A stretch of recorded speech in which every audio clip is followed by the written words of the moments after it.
Straight ahead on CCX News, a Brooklyn Center bicyclist who pedaled into something, how his rides created new interest in local parks. Plus, a local nonprofit undergoes changes, how those changes are trying to change the perception of food shelf shopping. But first, now that tariffs on Chinese goods have taken effect, we'll look at the impact a trade war could have on the local medical device industry. CCX News starts right now. Hello, everyone, and thanks for joining us. President Trump's tariffs against goods imported from China went into effect Friday. It is a long list that includes medical devices such as pacemakers, and one area trade group is worried about the impact on patients. In a world where we're moving to value-based healthcare and we're talking about improved outcomes and lower costs, this neither improves outcomes nor impacts moving costs down. It just moves costs up. The 25% tariffs will cover more than $30 billion worth of goods. And while that will mean costs for patients will increase, the Medical Alley Association also says it could end up being bad news for area medical device manufacturers. The Northwest Metro is home to a number of them, companies such as Medtronic, Boston Scientific, and others. China is already imposing some retaliatory tariffs against U.S. goods like food, alcohol, and metals. Medical device makers worry that China will make good on its threat to expand those tariffs to other products, including U.S.-made medical devices. Medical Alley is the most densely concentrated producer of medical technology products in the world. So were the costs or the tariffs to be implemented on what we export to China, that could have a significant impact on Minnesota-based medical device manufacturers. Mandel says while the impact of those tariffs wouldn't be so severe as to drive companies out of business, it definitely would have an effect on their bottom line. Local city officials thought it could happen, and so far that is indeed the case. Early voting is off to a busy start. According to the Minnesota Secretary of State's office, the number of requests for absentee ballots is up more than 60% in the first week of voting. That's compared to the same time 2 years ago. Crowded DFL and Republican primaries for governor, attorney general, and the 5th District congressional seat have led to higher interest. Absentee voting runs through August 13th. Primary election day is Tuesday, August 14th. Charges are now filed against a Robbinsdale man accused of firing a handgun into the air and into the ground on 4th of July night.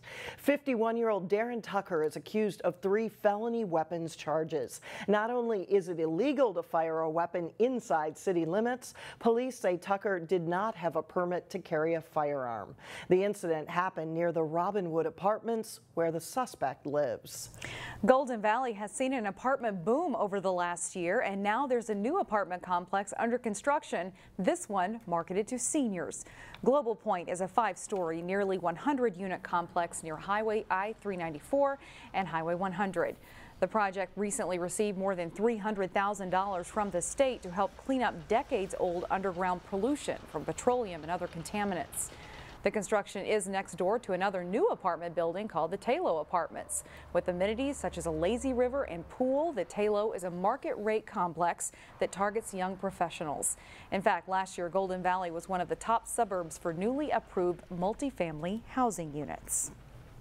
The Rogers nonprofit Cross Services helps about 200 families per week in the West Metro. And thanks to new renovations, they will be able to serve the community better. Here's Sonia Goins. It's a really, really hard thing to do, to come and say, I don't have food. The Northwest Metro is home to many middle and upper class homes, but what you don't see are the many people in need. There's about 25% of the families that live in our communities that are barely making ends meet. Cross Services in Rogers has been helping folks make ends meet since 1977. Being able to provide a couple $100s worth of food, being able to help with maybe a rent or a mortgage payment, you know, every once in a while, I mean, that makes a huge difference for people being able to stay on track. Recent improvements and upgrades are allowing Cross to better serve the community. They refinished and repaired floors in its warehouse, and they moved racks and expanded its shopping area, making it easier for customers to locate merchandise. We didn't actually buy more of these racks. We just separated it so that we could use both sides of it. Cross also added more space for sorting food. Now we could have probably 10 to 15 people sorting. And this former break room was turned into a Meals on Wheels kitchen. So this just provides us much more opportunity to be able to add fruits and vegetables, add some extra bread, add some milk. A bright purple room filled with toys and stuffed animals. It's called the birthday room right now. It's just for young clients. Cross officials say it's all about compassion and respect, no matter how much money is in your wallet. That dignity factor and having people feel, welcome and not feeling like it's necessarily a negative thing to have to come, but more of a positive environment. In Rogers, Sonia Goins, CCX News. And Cross Services changed their hours to better serve clients. They're now open 5 days a week. It was a bike ride heard all around Brooklyn Center. A man decided to try to visit as many Brooklyn Center parks as he could in one ride, and his attempt has caught a little bit of attention. Got up and said, okay, the humidity's breaking and it's a good day for a ride. Looking at biker Dana Basehans now, and you'd have no idea he recently took off quite a bit of weight. I lost 60 pounds because I got sick and tired of being sick and tired. Dana says he started eating better and moving more. Walking his dogs led to running, which has now led to biking and an affinity for the trails. As I've been riding now the last month or so, it's true. You can literally go anywhere you want. Dana decided to see if he could go for a bike ride and hit as many Brooklyn Center parks as possible. So I started kind of zigzagging back and forth. Before I knew it, I was at East Palmer, West Palmer, Evergreen. He posted his ride on the Friends of Brooklyn Center Facebook page with a special app outlining his nearly 18-mile journey. Dana says the ride took him about an hour and 35 minutes. Each park, I took a picture and then I posted it, and everybody was like, hey, wow, this is great. Dana's post resonated with people. A little bit inside of him that says, hey, he went to my park and I remember that park, and it brings back fond memories. And sparked a dialogue of how a simple ride can bring attention to the city's hidden gems. We have all these parks, and how many times a day do you just drive by them and you don't even know they're there? Dana says there's been talk about organizing a group ride to visit all of the parks, and Dana realized he missed at least 3 of the parks on his first attempt. So Alex, I would not be surprised if he tries it again. Back at it, right? Very avid biker there. Still ahead, a prescription for healthy eating. See how local health clinics are encouraging better food choices. Plus, a look back at a state championship season with the 2012 Osseo Orioles boys basketball team. That's coming up later in sports. But first, a nice day Saturday turning warmer on Sunday. We all know fresh fruits and vegetables are good for us. And it's especially important for kids, of course. That's why this summer, some doctors are writing a prescription for healthy eating. At the Park Nicollet Brookdale Clinic, here we go, I'm gonna put them on. 3-year-old Petra Pa is having her hearing tested as part of an annual child wellness exam. But when pediatrician Emily Yonke arrives, hi you guys, hi Chua, hi Petra, how are you? She brings gifts. We've got all these wonderful healthy foods in here. A book for Petra and a wellness prescription for Mom. And the really cool thing is that we have this $10 gift card for Cub. So you can use that to get some fresh fruits and veggies there too. During the month of July, a $10 prescription to buy fruits and vegetables at Cub is part of any child wellness exam at all Park Nicollet and Health Partner clinics. Instead of going to your doctor and just hearing the same thing, you need to eat more healthy. Well, what does that mean? And what are some tangible ways, some small steps we can take? And so, I often talk about, your goal is to get 5 servings of fruits and veggies a day. The program started several years ago as a way to boost healthy eating among kids. There was some data that came out several years ago from a CDC study that showed that 90% of kids weren't getting enough vegetables that's recommended. 60% weren't getting enough fruits. For 3-year-old Petra, I like some strawberry. She likes strawberries, but finding vegetables she likes is a challenge. She's a very picky eater. She only eats certain things, like I was telling Dr. Yonke there's only certain food that she'll eat, so I just have to get her more exposed to the vegetables. In addition to getting the $10 coupon for produce, families also get a booklet that includes recipes and clever ways to get fruits and vegetables into the daily diet. It's always good to have different choices of how to cook them for the kids. Over the past several years of the program, more than 40,000 prescriptions for fruits and vegetables have been given to families. Still ahead, how you can learn the skills of a lumberjack. But first, pro angler Terry Tuma drops by with his weekly fishing tip. John Jacobson is in next.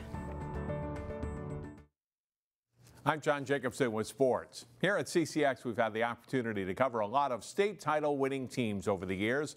This summer, Jason Malillo catches up with some of the players and coaches that made that championship journey. This week, we remember the 2012 title run by the Osseo boys basketball team. During the 2011 preseason, Osseo coaches knew they had something special. The kids were big, tough, strong, physical. 3 of the starters were recruited to play Division I football, and the bench was deep. We could walk onto a court, and we knew we were better than most teams. We were intimidating. We were 6'9", we had 2 6'7" kids. We had a great bench, senior-dominated team. I think we really just realized early that our deal was going to be defense and, being really physical on the boards, and, we all kind of took a hold of that, kind of role, just kind of being tougher than every other team out there. Bridge Tussler was the starting point guard on that team, and he attributes its success to what happened on the practice court. It was almost like if you watched us practice, we didn't like each other. I mean, we battled every day. I remember there was a couple of times where whether we got into a little scruffle or something in between teammates, coach made us hold hands and jog up and down the court, and just things like that that just brought us together as closer teammates at the end of the day. And when I really reflect on that year and the guys that I'm closest with, is that group of guys because we kind of we beat up on each other that whole time. There were some practices that were pretty combative. It was okay if there was some blood being shed, people diving on loose floors, skin being shed, flesh being shed. That was okay, but that's a testament to these kids' competitiveness. They wanted it. There was a desire. There was a passion there, and that set the trend from day one all the way through that last week of practice. After a state quarterfinal win over Duluth East, Osseo defeated defending champion Hopkins in 3 overtimes to reach the title game against Lakeville North. Osseo broke from a timeout with 29 seconds in the game, and the score tied at 47-all. Part of me was thinking if I should have shot it. So I remember throwing the pass and thinking, is he going to shoot? Does he know exactly the time? And I mean, I trusted him, but at the end of the day, it was kind of all in the moment. There he goes in the corner. The sophomore got it. I remember the most was just kind of how crazy it was because we didn't expect them to come out in the zone. They've been playing man the whole game, and so we were just kind of out of, just kind of not where we're supposed to be. We were kind of just rushing. We didn't really know what to do. And, I was just able to kind of find a soft spot in the zone and just, Bridge made a good pass. I knocked it down. Bridge could have easily taken that shot, but he passed it to an open. He could have taken a good shot, but he passed it to a player, Ian, who had a great shot. The unselfishness, everything worked out perfectly. Tussler and Tyson both went on to play college hoops and say winning that state title will be a lifelong memory and was a huge part of their progression as student athletes. Jason Malillo, CCX Sports. The other starters on that 2012 championship team were Michael Brush, DJ Abear, and Will Johnson. Bridge Tussler was also a phenomenal football player for Osseo, winning Mr. Football as a senior. He recently graduated from Bethel University and is hoping to get into coaching. Ian Tyson played 4 seasons at South Dakota State and is planning to play professional basketball overseas. We've had some unstable weather patterns over the past 10 days, which has led to thunderstorms and heavy rain. In this week's CCX fishing tip, Terry Tuma talks about keeping an eye on the weather before heading out on the lake. I'm going to go out fishing early this morning, look at the sky. That says really that we have a thunderstorm fast approaching. We do not want to take the chance of getting caught in a lightning thunderstorm, high winds. it's just not worth that gamble, if you will. Watch your phone, watch your radar, listen to the weather forecast. Lightning is observed almost the instant it happens because of the speed it travels. Very high speed, 186,000 miles per second. And thunder travels about 5 seconds per mile. Sound waves are much slower, 1,090 feet per second. Estimated time arrivals in miles for thunderstorms is count the number of seconds between lightning flashes and thunder and then divided by 5. We do have to pay attention to what Mother Nature is telling us. It is not cool to be out in a thunderstorm watching your line move up and down in that air column. Take note of what Mother Nature is telling us and do avoid any kind of a problem loading up your boat or even going out. Thanks, Terry. That's it for sports. Alex and Shannon, back to you. All right, thanks, John. Up next, an opportunity to find your inner lumberjack. We step back in time to the logging era when we come back. The weekend is shaping up to be the perfect time to go to the lake.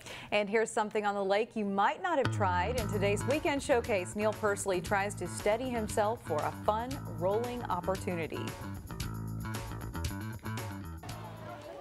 We are going to be hosting the Lumberjack and Jill Skills. I'm a lumberjack and I'm okay. Which is a fun 2-hour program where participants will get to try axe throwing and log rolling. Come on. Oh, man. When I heard you could sharpen your skills at axe throwing and log rolling, I said, I'm in. There we go. My instructor, Heather Gordon, was a lot better than I was. And then forward, and you're going to release.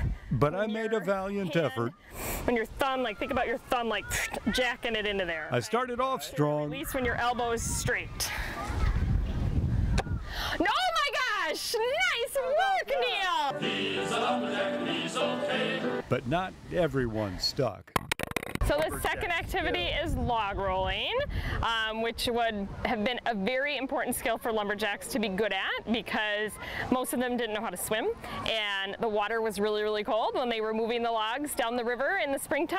Three Rivers uses a synthetic key log, which is portable and filled with about 50 gallons of water at the lake to simulate an 11-foot, 8-inch, 450-pound cedar log. It takes a lot of stamina. Heather made it look easy. The yellow fins on the log are for training and slow down the logs spinning in the water. As log rollers become more advanced, they remove the fins. But I would take all the fins I could get to slow down and stabilize that log. Tiny little steps, tiny little steps. That's a workout, It's a workout, If you did that for about 30 minutes, you would be exhausted. You would, yep. And hungry. And hungry. Well, I'm always hungry anyway. Right. Thank you, Heather. You are welcome. For Weekend Showcase from Fish Lake Park in Maple Grove, Neil Persley, CCX News. Jack and Jill Lumber Skills is this Sunday at French Regional Park in Plymouth. It costs $12 and you can sign up on the Three Rivers Park's website or call the number on your screen 763-559-6700. And if you missed this Sunday's course, there is another one at French Regional Park on Wednesday, August 15th. Good for Neil for trying that out on television. You have my respect. And have a good weekend, everyone. We'll see you back here on Saturday.